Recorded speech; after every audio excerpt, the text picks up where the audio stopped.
तो आज हम समझेंगे वेव इक्वेशन। अब वेव इक्वेशन क्या है या why we require the wave equation. तो wave equation describe the motion of the wave. ये जो वेव ट्रैवल करता है उसकी मोशन या wave equation is useful to describe the nature of the wave.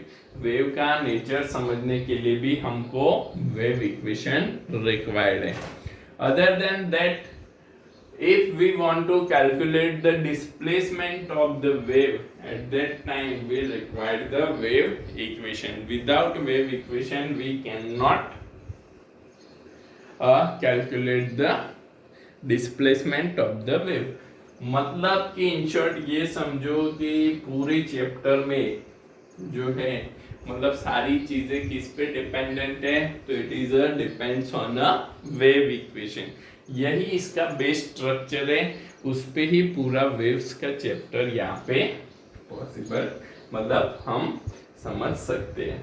अब वेव क्या है, तो वेव तो हमने बेटा ऑलरेडी आगे डिस्कस कर चुके हैं। तो वेव क्या है, तो wave is a transfer of energy from the one place to other place. एक जगह से दूसरी जगह पे जो एनर्जी को हमको ट्रांसफर करनी है उस एनर्जी को हम कहते हैं वेव।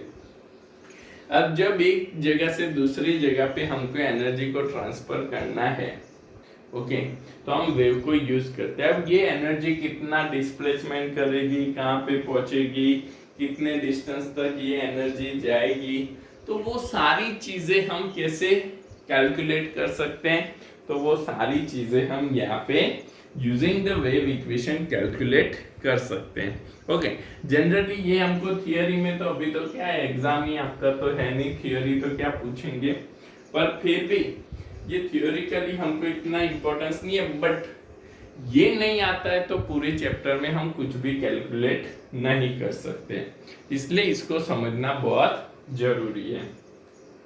तो हम यहाँ पे क्या करते हैं, तो here we consider the particles on a medium. तो हियर वी कंसिडर कोई एक मीडियम हमने लिया, उस मीडियम में P Q R S T U V ये पार्टिकल हमने यहाँ पे कंसिडर किए हैं। ये पार्टिकल मतलब ये समझो कि एक रॉप लिया है, वो रॉप पे हमने किसी चीज से मार्किंग किया है। ओके, तो इक्वल डिस्टेंस पे जो हमने यहाँ पे मार्किंग किया है ये क्या है, तो ये हमारे है P Q R S T U V. ये स्मॉल स्मॉल सेक्शन है कि जिनको हमने यहाँ पे मार्किंग किया है। अब ये जो मार्किंग है तो कैसे है, तो ये मार्किंग में ये जैसे मैंने आपको बोला कि ये एक रॉप लिया है और ये एक रॉप पे हमने इक्वल डिस्टेंस पे सारे जो कुछ कलर के पेन से हमने मार्क किए हैं। अब यहाँ पे आप समझो तो उस रॉप को जब आप डिस्प्लेसमेंट देते हो, जब आप उस रॉप को डिस्प्लेसमेंट देते हो तो एक एंड से डिस्प्लेसमेंट दे रहे हो, तो वही एंड पहले सबसे पहले कौन ऑसिलेट करेगा, तो जिस एंड पे हम डिस्प्लेसमेंट दे रहे वही एंड सबसे पहले यहाँ पे ऑसिलेट करेगा। तो जो हमने यहाँ पे देखा है कि भाई कौन सा एंड सबसे पहले ऑसिलेट कर रहा है, तो सपोज हम कंसीडर करते हैं कि भाई जो वेव है या जो हम डिस्टरबेंस है वो डिस्टरबेंस सबसे पहले हम किसको देते हैं, तो P को हम यहाँ पे सबसे पहले उसको डिस्टरबेंस देते हैं। तो जैसे हमने P को डिस्टरबेंस दिया, अब ये P पार्टिकल कहाँ पे, तो इनिशियल है, मतलब जहां पे हम डिस्टरबेंस दे रहे। अब इससे पहले P पार्टिकल क्या था, तो रेस्ट पे था। इससे पहले P पार्टिकल क्या था, रेस्ट पे था।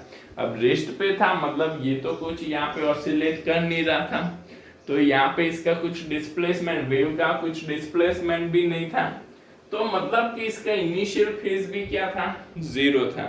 तो P पार्टिकल है वो जीरो टाइम पे at T equals to zero time पे ये रेस्ट पे है, तो उस टाइम पे उसका इनिशियल फेज भी कितना है, जीरो है।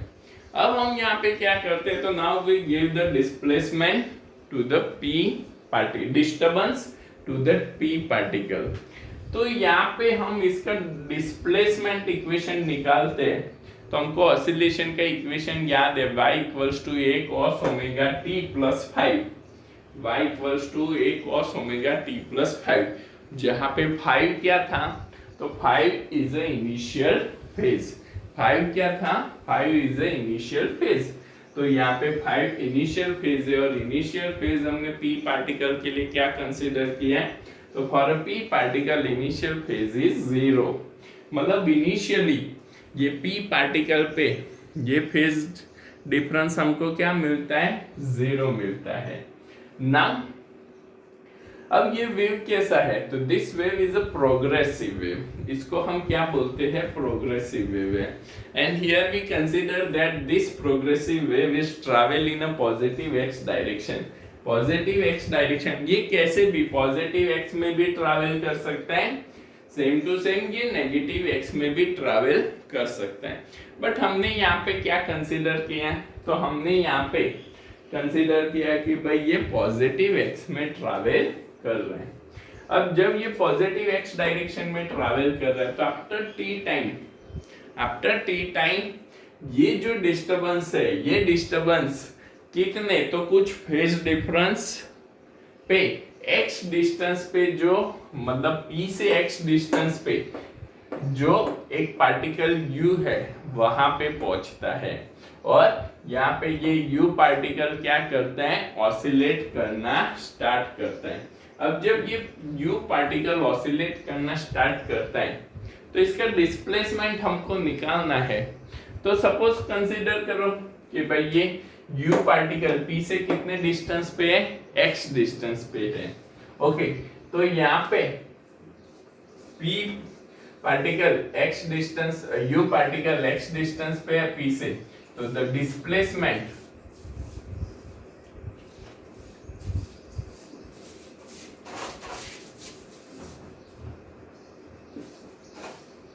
ऑफ वेव इज, कि भाई वेव का डिस्प्लेसमेंट हमको यहाँ पे क्या मिलेगा, तो वेव का डिस्प्लेसमेंट हमको यहाँ पे निकालना है, तो वो डिस्प्लेसमेंट के लिए हम यहाँ पे क्या कर सकते हैं, तो भाई हमको यहाँ पे क्या रिक्वायर्ड है, तो we required the phase difference between p and u, यहाँ पे तो क्या था, इनिशियल फेज 0 कंसीडर किया था, बट u पे कुछ फेज होगा, तो ये फेज डिफरेंस हमको निकालना है।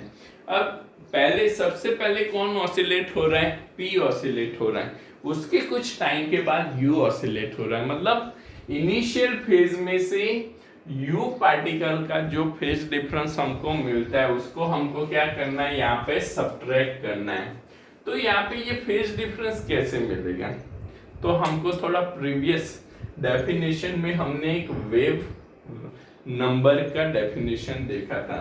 अब वेव नंबर क्या है, तो वेव नंबर, तो number of wave in a unit distance, number of wave in a unit distance, और नंबर ऑफ वेव हमको क्या मिलते हैं, 2π बाय लैम्बडा, 2π बाय लैम्बडा हमको नंबर ऑफ वेव्स मिलते हैं। तो वो तो क्या था कि भाई यूनिट डिस्टेंस में 2π बाय लैम्बडा वेव नंबर थे, बट यहाँ पे डिस्टेंस कितना है, x डिस्टेंस है, तो p से u का x डिस्टेंस है, उसमें कितने वेव्स होंगे, तो यूनिट डिस्टेंस में 2π बाय लैम्बडा, तो x डिस्टेंस में कितने, तो x इंटू 2π बाय लैम्बडा, तो यहाँ पे p एंड u का फेज डिफरेंस कितना मिला हमको, 2π बाय लैम्बडा इंटू x। तो यहाँ पे ये जो डिस्प्लेसमेंट है y equals to a cos omega t, y equals to a cos omega t,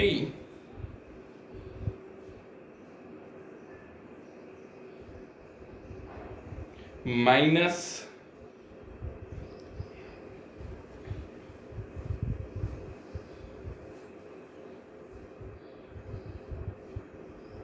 minus 2π by lambda into x, कितना फेज डिफरेंस है, 2π बाय लैम्बडा इंटू x, और ये हमने नेगेटिव क्यों लिया, क्योंकि सबसे पहले कौन ऑसिलेट हो रहा है, p ऑसिलेट हो रहा है, उसके बाद u ऑसिलेट हो रहा है, तो y equals to a cos omega t minus 2π by lambda x। अब इसके बाद अगर हम देखते हैं तो वी नो दैट 2π/λ क्या है,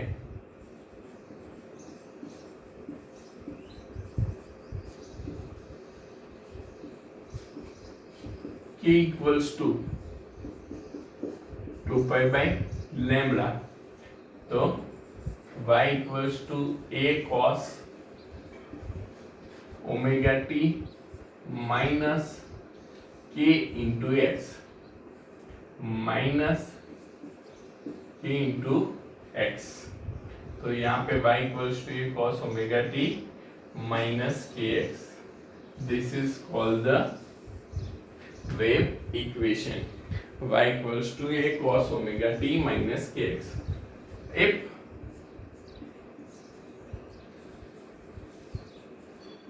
wave are travel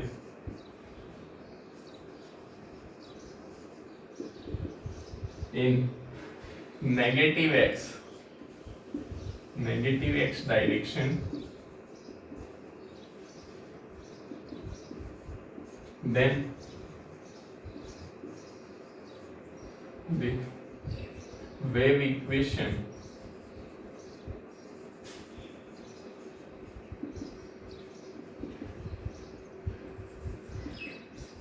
a cos omega t plus के एक्स क्या होगा, a cos omega t plus के एक्स हम कंसीडर कर सकते हैं। तो ये दोनों क्या है, तो this is the wave equation, और ये दोनों वेव इक्वेशन को हम यूज कर सकते हैं। नेगेटिव कब आएगा, when the wave is travelling in a positive X, and negative कब आएगा, पॉजिटिव कब आएगा, when the wave is travelling in a negative X direction, at that time y equals to a cos omega t plus kx। इसको हम sign के function में भी लिख सकते हैं, y equals to a sin omega t। यहाँ पे x है ना,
काम करते हैं। बुक में हमको y इक्वल्स टू साइन ही दिया है, तो हम साइन कंसीडर करते हैं। जिस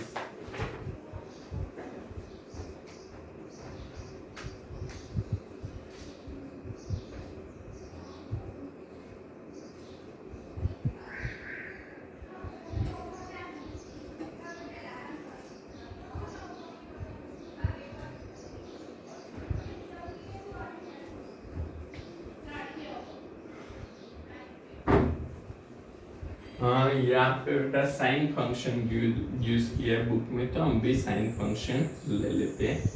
ए sine cos omega, A sine omega T, A sine omega T minus के X and Y equals to A sine omega T plus के एक्स। तो हियर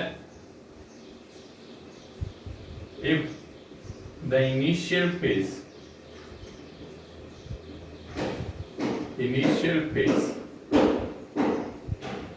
is 5,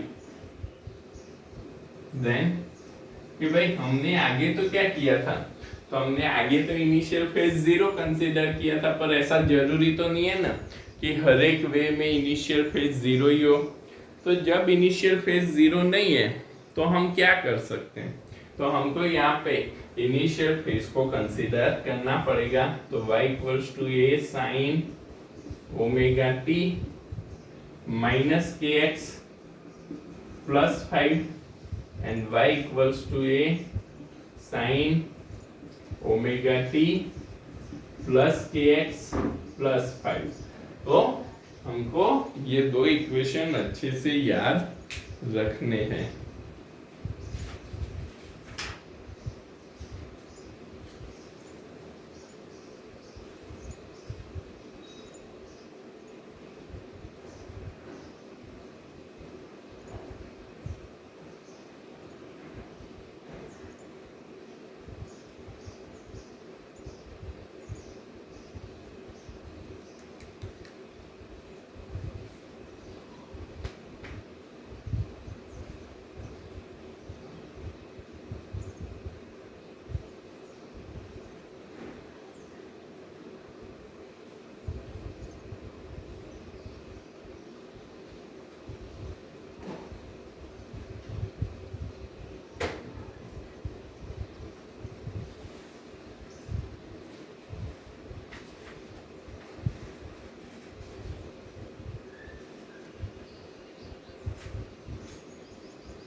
नेक्स्ट हम देखते हैं wave speed.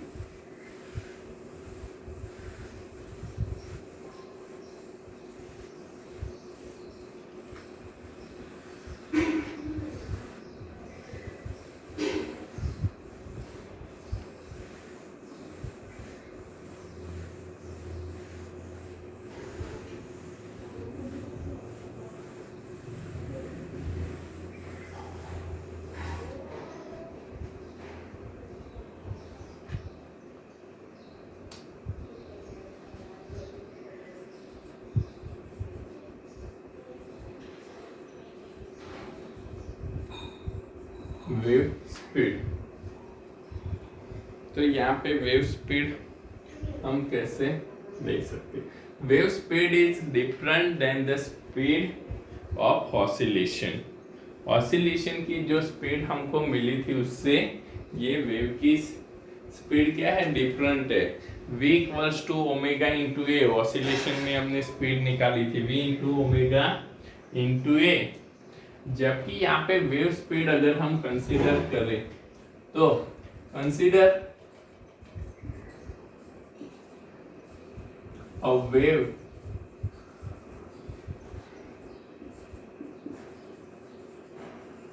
travel a distance lambda in time t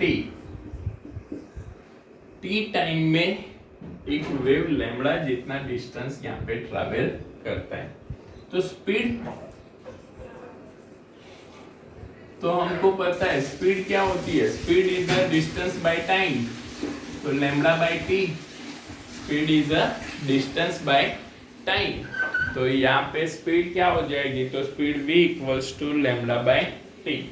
now हम यहाँ पे क्या करते हैं, तो here we multiply with the 2 pi and divide with the 2 pi. 2 pi से मल्टीप्लाई किया, 2 पाई से डिवाइड हो गया, सेम टू सेम हो गया, lambda by T. Now we know that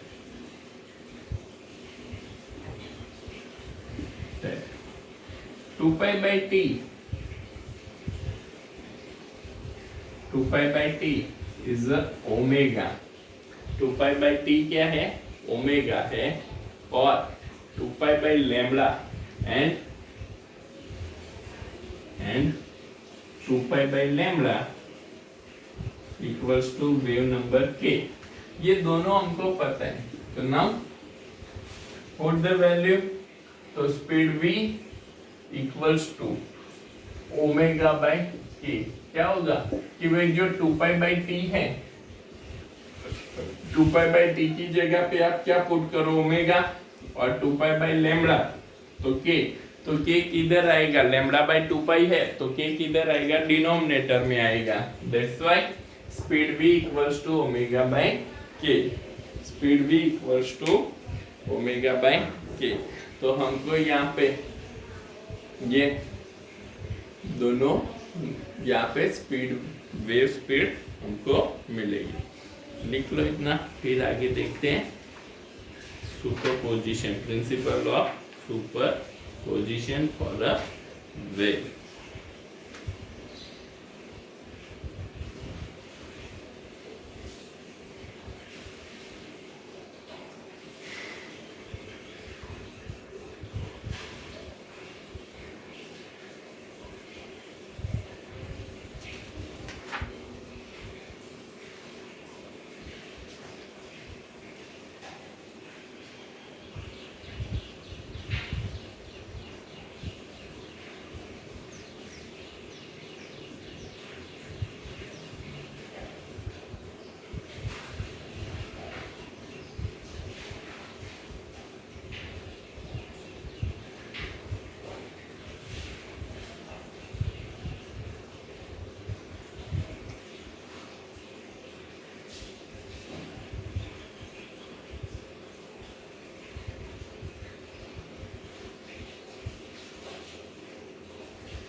okay, next हम देखते हैं principle of superposition for a wave.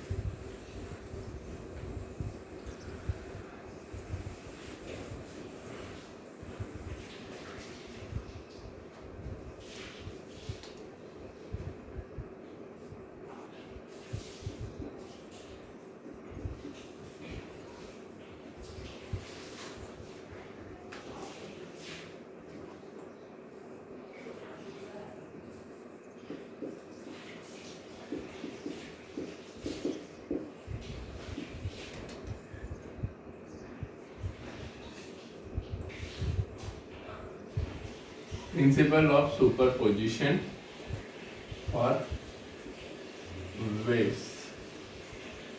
अब ये सुपरपोजिशन मतलब क्या है?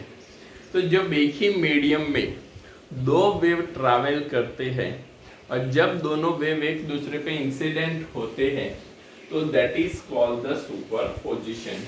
समझना, जैसे कि भाई एक ही मीडियम में एक रॉप है, एक रॉप पे एक एंड से एक बच्चा डिस्टरबेंस दे रहा है, दूसरे एंड से दूसरा बच्चा डिस्टरबेंस दे रहा है, तो दोनों वेव क्या है, एक ही रॉप में ट्रैवल कर रहे हैं, एक ही रॉप में ट्रैवल कर रहे हैं। तो हर एक कोई एक पॉइंट पे दोनों वेव्स क्या होंगे, एक दूसरे पे इंसिडेंट होंगे। जब एक दूसरे पे इंसिडेंट होंगे तो मतलब उनका क्या होगा, तो उनका सुपरपोजिशन हो रहा है। तब उसको हम यहाँ पे समझते हैं। थोड़ा मैं आपको इसको प्रैक्टिकली समझाऊं कि इसको हम कैसे। तो सपोज हमने एक वेव्स लिया है, समझना, ये मैंने एक वेव्स लिया है, ओके।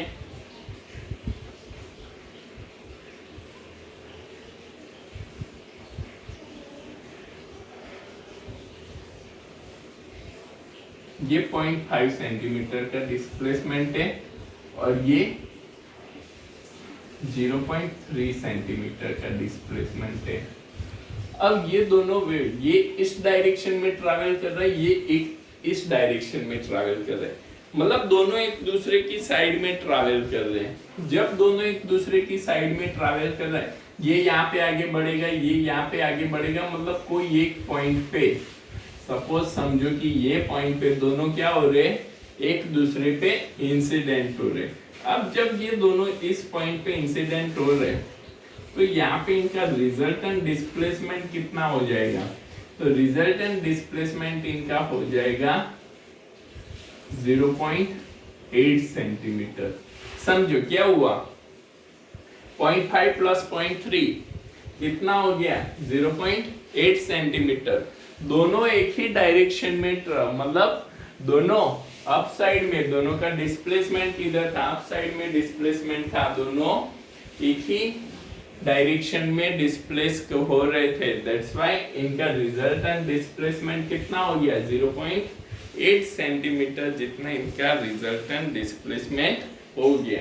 फिर ये वेव्स क्या है, तो अपने अपने डायरेक्शन में ट्रैवल करना चालू रखते हैं। अब यहाँ पे हम दूसरा एग्जांपल लेते हैं कि भाई चलो ये तो सेम डायरेक्शन में थे तो ये हो गया। अब यहाँ पे मैं इसी को लेके एक दूसरा एग्जांपल लेता हूँ। तो सपोज समझना कि एक वेव मैंने यहाँ पे कंसीडर किया, एक ये वेव कंसीडर किया,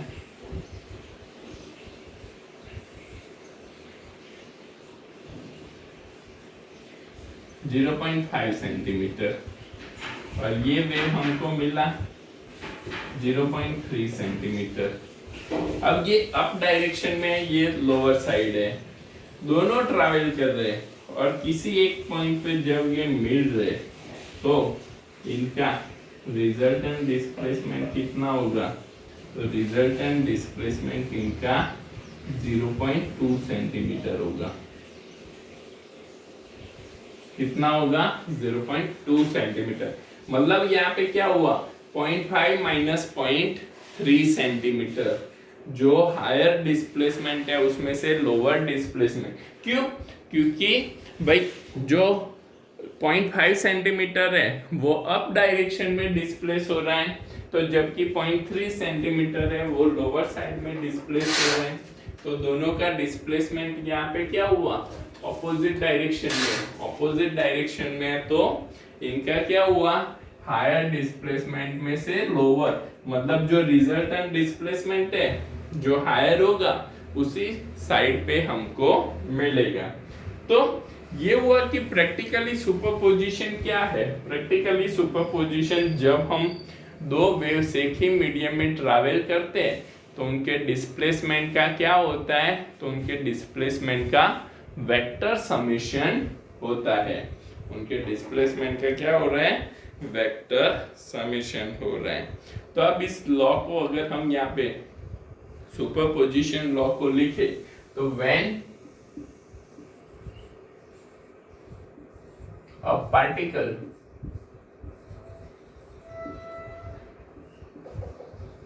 of medium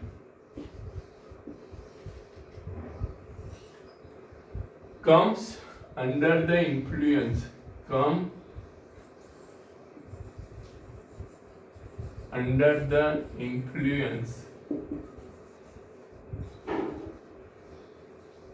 of one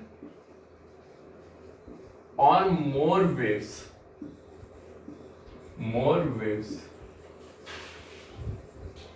then the resultant displacement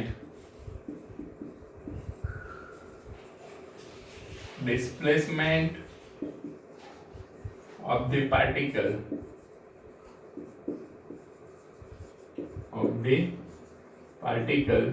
is resultant displacement of the particle is vector sum of individual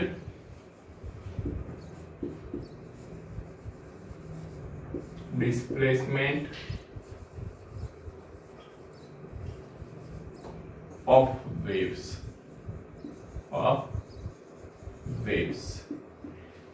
कि भाई जो इंडिविजुअल वेव्स का डिस्प्लेसमेंट है उसके वेक्टर सम जितना डिस्प्लेसमेंट हमको रिजल्टेंट वेव में मिलता है, that is called the superposition principle. इसको हम सुपरपोजिशन प्रिंसिपल बोलते हैं। ओके, तो ये हो गया सुपरपोजिशन प्रिंसिपल। कितना लिख लो, फिर रिफ्लेक्शन ऑफ वेव्स देखते हैं।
अभी हम समझते हैं reflection of waves.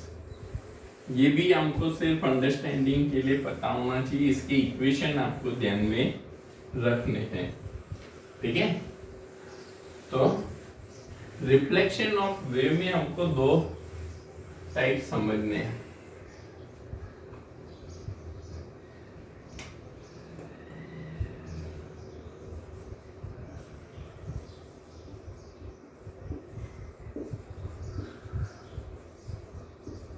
Reflection of waves,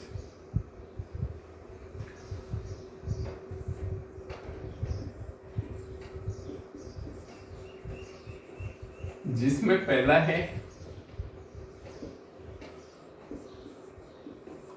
reflection of waves reflection of waves from a rigid body, from a rigid support.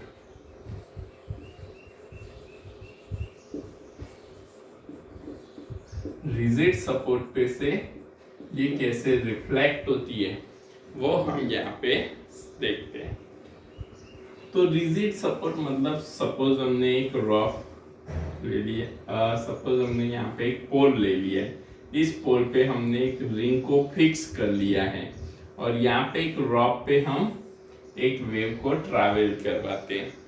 अब जब हम यहाँ पे ये रॉक पे ये वेव को ट्रैवल करवाते हैं तो यहाँ पे क्या होगा कि भाई ये जो वेव्स है, ये वेव्स इस सेंड से रिफ्लेक्ट होगा। यहाँ से ये वेव इस डायरेक्शन में ट्रैवल कर रहा है, सपोज इसको हम नेगेटिव एक्स कंसीडर कर लेते हैं, तो ये इस डायरेक्शन में ट्रैवल कर रहा है, तो उसको हम बोलेंगे इंसिडेंट वेव। तो इंसिडेंट वेव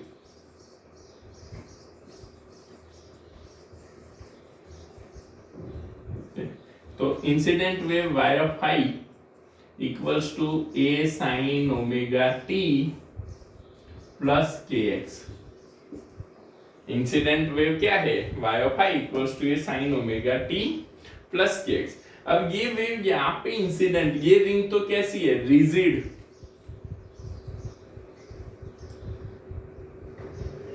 ये कैसी है? रिजिड सपोर्ट है। तो रिजिड सपोर्ट मतलब ये तो हिल नहीं सकती, मतलब इसका डिस्प्लेसमेंट तो क्या होगा? जीरो होगा। तो जब ये वेव इस रिंग को इंसिडेंट करेगा तो यहाँ पे क्या होगा? तो यहाँ पे इंसिडेंट होते ही यहाँ पे एक वापिस एक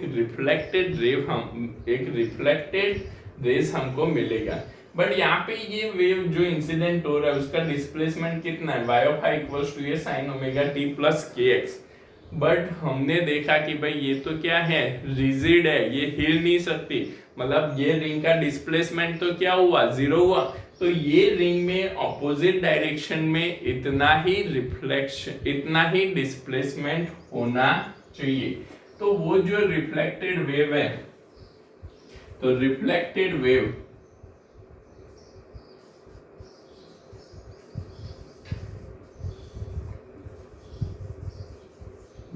इज, अब ये रिफ्लेक्टेड वेव हमको क्या मिलेगा? तो reflected wave y of r equals to minus a sin omega t minus kx। Minus kx मैंने इसलिए लिया क्योंकि वो रिफ्लेक्टेड रे कौन सी डायरेक्शन में? पॉजिटिव x डायरेक्शन में ट्रैवल करेगा। अब पॉजिटिव x डायरेक्शन में ट्रैवल करेगा, इसलिए हमने इसको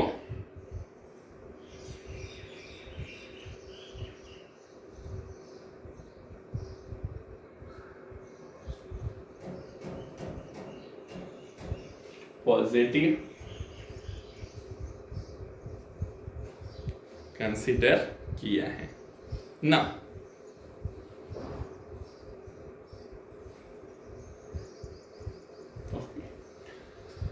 तो y of r equals to minus a sin omega t minus kx। Okay, but यहाँ पे क्या होगा?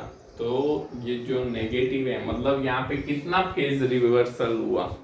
पाई जितना फेज रिवर्सल हुआ, y ऑफ r अगर इसको हम लिखे तो y of r equals to a sine omega t plus pi minus के एक्स मिलेगा।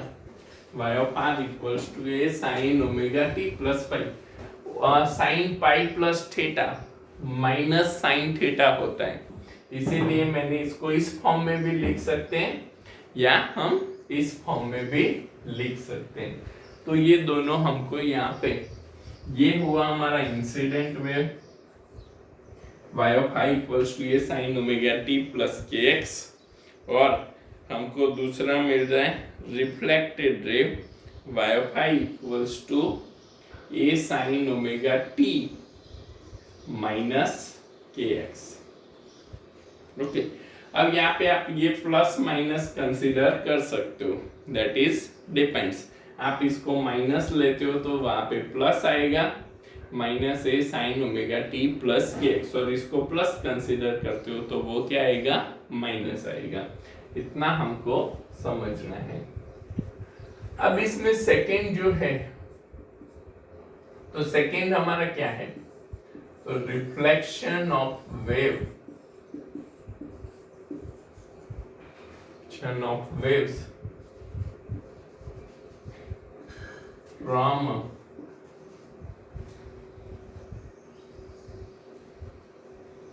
free end, from a free end,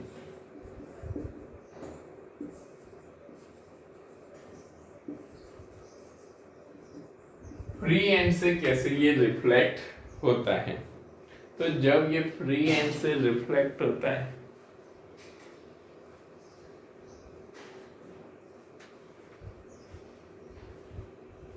तो क्या होगा, तो फ्री एंड मतलब कि जैसे हमने यहाँ पे पोल लिया था, ये एक पोल कंसीडर कर लेते हैं, ओके, और यहाँ पे ये जो रिंग है, ये रिंग यहाँ पे क्या कर रही है, तो ये रिंग मूवेबल है, ये कैसी है, फ्री है, मतलब ये ऊपर नीचे हो सकती है। तो बचपन में आप लोगों ने देखा होगा, खेले होंगे, तो किसी एक रिंग पे अगर हम रॉक को लगा देते हैं और दूसरे एंड पे डिस्टरबेंस देते हैं, तो जैसे ही वो डिस्टरबेंस उस रिंग पे पहुंचेगा तो वो रिंग क्या करती है, पोल पे ऊपर नीचे डिस्प्लेस होती है। तो मतलब ये क्या है, फ्री एंड पे है, फ्री एंड पे है मतलब ये अपनी पोजीशन चेंज कर लेती है। तो इसके लिए इंसिडेंट वेव अगर हम लेते हैं तो इंसिडेंट वेव यहाँ पे क्या होगा, तो incident wave y of i equals to a sine omega t minus के एक्स, इधर माइनस के एक्स लेते हैं, y of i equals to a sine omega t minus के एक्स। तो यहाँ पे जैसे ये डिस्टरबेंस से इधर पहुंचेगा, रिंग पे जैसे जाएगा तो रिंग क्या हो जाएगी, मूव करेगी। अब रिंग यहाँ पे मूव कर रही है तो जो फेज रिवर्सल है, फेज रिवर्सल इधर क्या हो जाएगा, जीरो हो जाएगा, मतलब कि यहाँ पे कोई भी फेज रिवर्सल नहीं होता है। दैट्स व्हाई रिफ्लेक्टेड वेव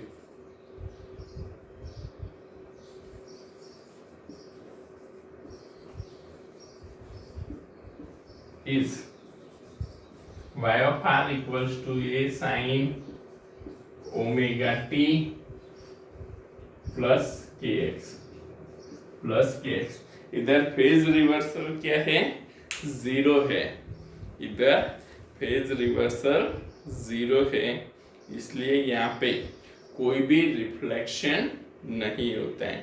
मतलब कि हम यहाँ पे जो इंसिडेंट वेव दे रहे हैं वही फेज में रिफ्लेक्टेड वेव हमको वापस मिलेगा। जबकि रिजिड सपोर्ट है तो रिजिड सपोर्ट में यहाँ पे फेज डिफरेंस कितना हो जाएगा, पाई जितना फेज डिफरेंस हमको यहाँ पे मिलता है। कितना मिलता है, पाई जितना फेज डिफरेंस हमको यहाँ पे मिल रहा है। तो यहाँ पे हमने देखा कि reflection of waves from a rigid support and reflection of a wave from A free and. Okay, ये दोनों फॉर्मूला को यूज करके आगे हम स्टेशनरी वेव्स नेक्स्ट क्लास में समझेंगे। ओके,